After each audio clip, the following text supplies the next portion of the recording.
అందరికీ నమస్కారం.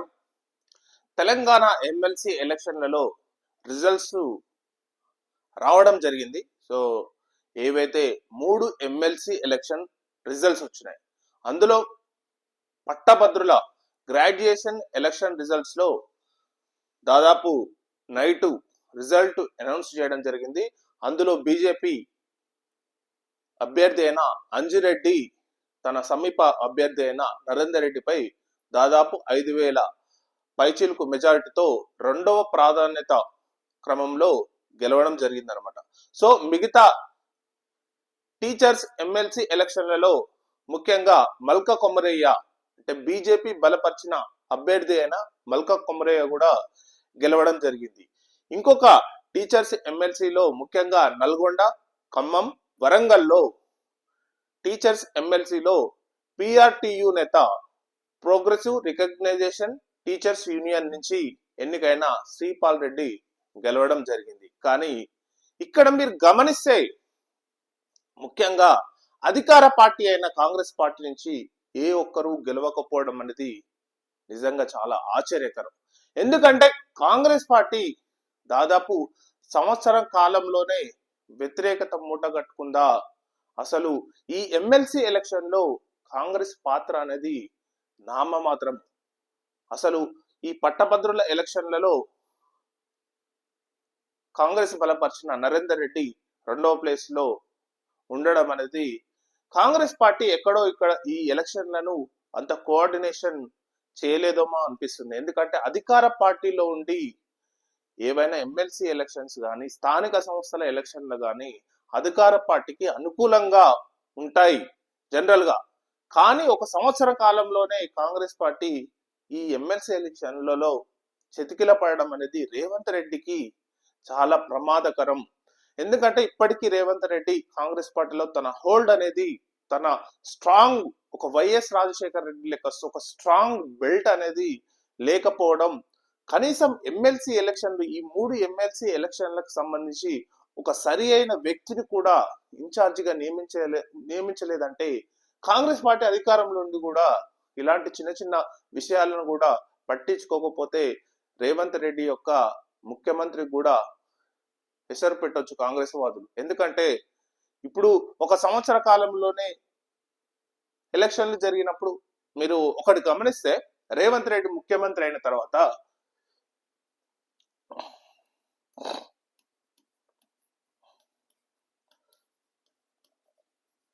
రేవంత్ రెడ్డి సీఎం అయిన తర్వాత ఫస్ట్ ఎంపీ ఎలక్షన్స్ వచ్చాయి. ఎంపీ ఎలక్షన్స్ వస్తే కాంగ్రెస్ పార్టీకి 8 సీట్లు ఎన్నో వచ్చినాయి. సో అందులో మేజర్ గా మహబూబ్ నగర్ అతని సొంత జిల్లా ఓడిపోవడం జరిగింది. ప్లస్ మల్కాజ్గిరి అతని సొంత నియోజకవర్గం ఉండే ఎంపీగా అది ఓడిపోవడం జరిగింది. సో ఈ 2 ఓడిపోవడం వల్ల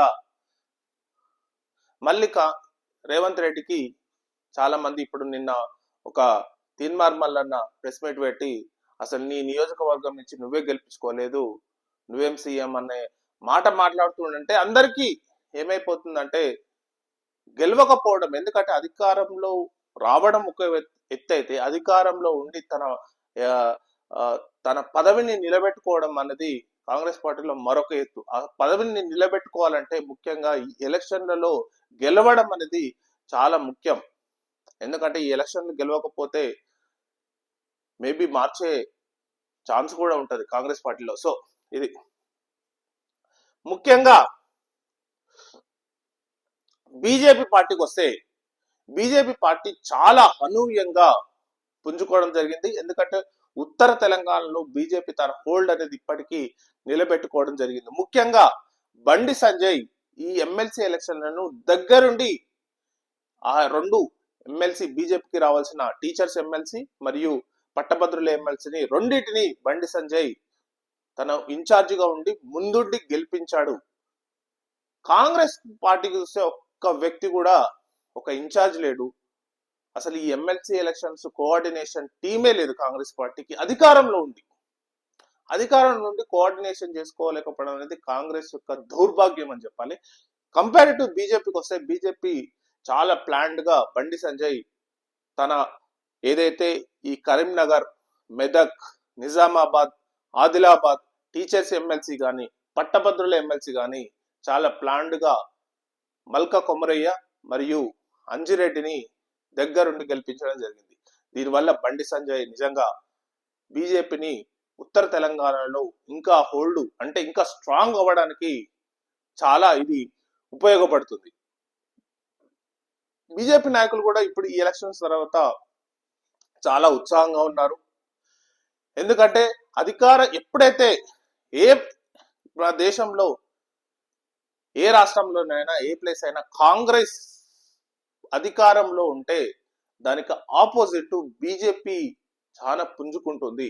ఇక్కడ ఒకటి గమనిస్తే, సపోజ్ టిఆర్ఎస్ అధికారంలో ఉందనుకో, టిఆర్ఎస్ అధికారంలో ఉంటే ఇక్కడ కాంగ్రెస్ బీజేపీలు కొట్లాడుతున్నాయి. ఎప్పుడైతే కాంగ్రెస్ అధికారంలోకి వచ్చిందో ఇక్కడ ఓన్లీ బీజేపీ మాత్రమే పుంజుకోవడం జరుగుతుంది. అంటే కాంగ్రెస్ వర్సెస్ బీజేపీ అనేది ఎప్పుడైతే Rahul versus Modi, Congress versus BJP ఇలాంటి టైంలో బీజేపీ అనూహ్యంగా పుంజుకుంటుంది. కర్ణాటకలో ఇదే మెథడ్ ఫాలో అయ్యి అక్కడ జేడిఎస్ నేత అక్కడ పూర్తిగా కనుమరుగు కావడం జరిగింది. అక్కడ కుమారస్వామి పార్టీ అయిన జేడియు. సో ఎప్పుడైతే కాంగ్రెస్ రెండు జాతీయ పార్టీల మధ్య పోటీ ఉన్నప్పుడు ఖచ్చితంగా బీజేపీకి అనేది అడ్వాంటేజ్ ఉంటుంది. సో అడ్వాంటేజ్ అనేది చాలా ఉపయోగపడుతుంది కమింగ్ ఎలక్షన్లలో కూడా. కమింగ్ టు బీఆర్ఎస్ ఈ ఎలక్షన్లలో నామమాత్రపు అసలు ఎలాంటి అభ్యర్థిని నిలబెట్టలేదు, ఎలాంటి అభ్యర్థికి మద్దతు కూడా ఇవ్వడం లేదు. మరి ఎక్కడ బీఆర్ఎస్ పార్టీ భయపడ్డదంటే, ఎందుకంటే తెలంగాణలో ఎన్ని సంవత్సరాలు పోరాటం చేసి ఒక 25 సంవత్సరాల పార్టీ ఈ అధికారం వచ్చిన తర్వాత, ఓడిపోయిన తర్వాత ఇలాంటి స్ట్రగుల్ అనేది బీఆర్ఎస్ ప్రజెంట్ గా తట్టుకోలేనంత ఉందన్నమాట ప్రజెంట్ ఎలక్షన్లలో. ఎందుకంటే బీఆర్ఎస్ పోటీ కూడా పెట్టలేని పరిస్థితి. మీరు ఎప్పుడైతే ఈ ఉద్యమంలో చూసినట్లయితే, మిగతా సమయంలో చూసినట్టయితే, అధికారంలో ఉన్న సమయంలో కానీ ఉద్యమం సమయంలో కానీ ఎలక్షన్స్ అంటే బీఆర్ఎస్ కు చాలా పండగ వాతావరణం ఉండేది. ఎందుకంటే ప్రతి ఎలక్షన్లు వాళ్ళు గెలిచి తెలంగాణ వాదం ఉంది తెలంగాణ రాష్ట్రంలో అని చెప్పి నిరూపించడానికి అదొక ప్రయత్నంగా ఉపయోగించుకున్న తర్వాత ఎప్పుడైతే ఈ అధికారంలో దిగిందో పూర్తిగా కాడెత్తేసిరు. అసలు వాళ్ళు ఈ హోల్డ్ అనేది దట్టు, ఎందుకంటే ఉత్తర తెలంగాణలో తెలంగాణ వాదం చాలా బలోపేతంగా ఉంటుంది. అట్లాంటి బలోపేత జిల్లాలలో కూడా బీఆర్ఎస్ పార్టీ పోటీ చేయలేని పరిస్థితిలో ఉందంటే బీఆర్ఎస్ పార్టీ చాలా ఇంకా పైకి రావాల్సిన అవసరం ఎంతో ఉంటుంది. ఎందుకంటే బేసిక్స్ నుంచి బీఆర్ఎస్ పార్టీ మళ్ళీ ఎదగాల్సిన అవసరం ఉంటుంది. ఇప్పుడు మనం గమనిస్తే ముఖ్యంగా తెలంగాణ ఎమ్మెల్సీ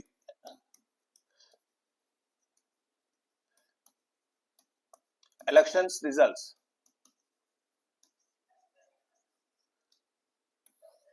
ఫస్ట్ పట్టభద్రుల ఎలక్షన్స్.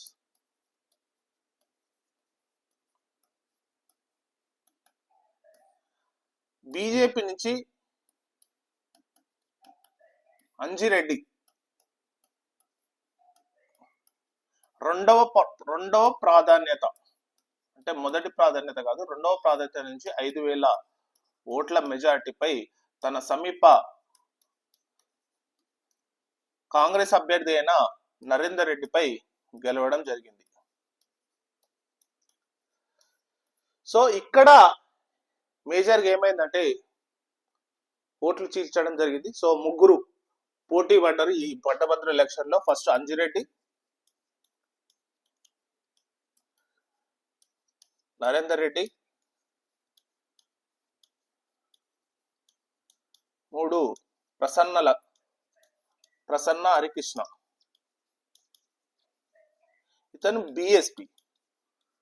సో మొదటి ప్రాధాన్యత ఓటర్లు చూస్తే ఒక 70,000 ఇతనికి వచ్చినాయి, 72,000 అంజిరెడ్డికి వస్తే, ఒక 75,000 అనుకుంటా, 75,000 అంజిరెడ్డికి వస్తే 70,000 నరేందర్ రెడ్డికి వస్తే 60,000 ఓట్లు ఇక్కడ బిఎస్పికి రావడం జరిగింది. ప్రసన్న హరికృష్ణకు 60,000 ఓట్లు రావడం జరిగింది. ఇదే ఒక కాంగ్రెస్ కు చాలా పెద్ద మైనస్ పాయింట్ అయిపోయింది. ఎందుకంటే ఓట్లు చీల్చడం జరిగింది.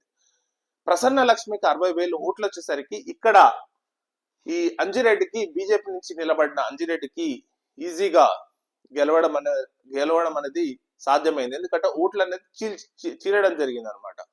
ఒకవేళ బిఎస్పి తరఫున ఈ ప్రసన్న హరికృష్ణ నిలబడకపోతే మేబీ కాంగ్రెస్ కు ఇంకా బాగా బెటర్ రిజల్ట్ వచ్చేయమనేది నా అభిప్రాయం. సో ఇది ఇక్కడ కాంగ్రెస్ పార్టీ నరేందర్ రెడ్డికి సపోర్ట్ చేసింది, కానీ ఎవరు మరి నరేందర్ రెడ్డికి ఒక ఇన్ఛార్జ్ లేడు, ఆ జిల్లాలకు ఇట్లాంటి ఎలక్షన్స్ రిజల్ట్స్ కు ఇన్ఛార్జ్ లేడు, కోఆర్డినేషన్ టీం లేదు, అక్కడ ఎవరు సపోర్ట్ చేస్తున్నారు కరెక్ట్ లేదు, ఒక సోషల్ మీడియా కాంగ్రెస్ పార్టీకి లేదు, ఒక యూట్యూబర్స్ లేరు.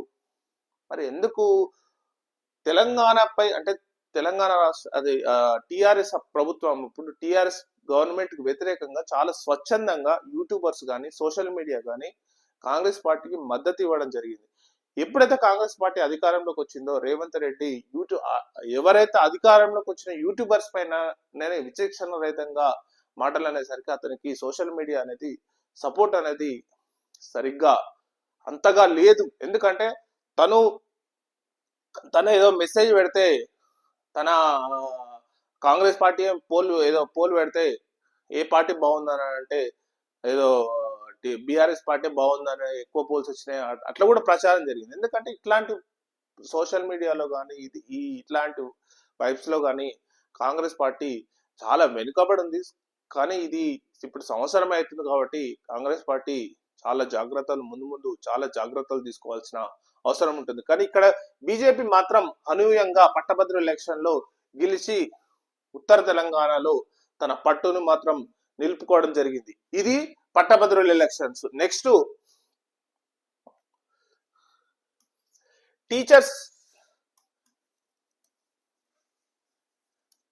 టీచర్స్ ఎమ్మెల్సీలో ముఖ్యంగా కరీంనగర్, మెదక్, నిజామాబాద్, ఆదిలాబాద్ ఈ టీచర్స్ ఎమ్మెల్సీ ఎలక్షన్ లో బీజేపీ బలపరిచిన మల్కా కొమరయ్య గెలవడం జరిగింది అనమాట. మల్కా కొమరయ్య టీచర్స్ ఎమ్మెల్సీ సేమ్ ఇది టీచర్స్ ఎమ్మెల్సీలో బీజేపీ గెలవడం, మరియు పట్టభద్రులలో సేమ్ కరీంనగర్, మెదక్, నిజామాబాద్, ఆదిలాబాద్ లో గ్రాడ్యుయేట్స్ కూడా గెలవడం జరిగింది. కమింగ్ టు నల్లగొండ, ఖమ్మం, వరంగల్ ఇక్కడ పిఆర్టీయు నేత అయిన శ్రీపాల్ రెడ్డి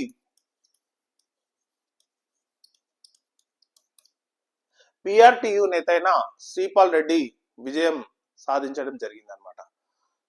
సో ఈ తెలంగాణలో జరిగిన ఎమ్మెల్సీ ఎలక్షన్స్ నిజంగా చాలా ఆశ్చర్యం వేసింది. ఎందుకంటే అధికారంలో ఉండి గెలవలేని పరిస్థితులు ఒక సంవత్సరం కాలంలో ఇదే ఆంధ్రప్రదేశ్ చూసినట్టయితే ఆంధ్రప్రదేశ్ లో కూడా ఎమ్మెల్సీ జరిగింది. ఆంధ్రప్రదేశ్ లో కూడా గవర్నమెంట్ ఫామ్ అయ్యి ఒక దాదాపు 9 నెలలో 10 నెలలో జరిగింది. అక్కడ జరిగిన 2 గ్రాడ్యుయేషన్ అంటే 2 పట్టభద్రుల ఎలక్షన్ లో ఎన్డీఏ పార్టీ ఘన విజయం సాధించింది.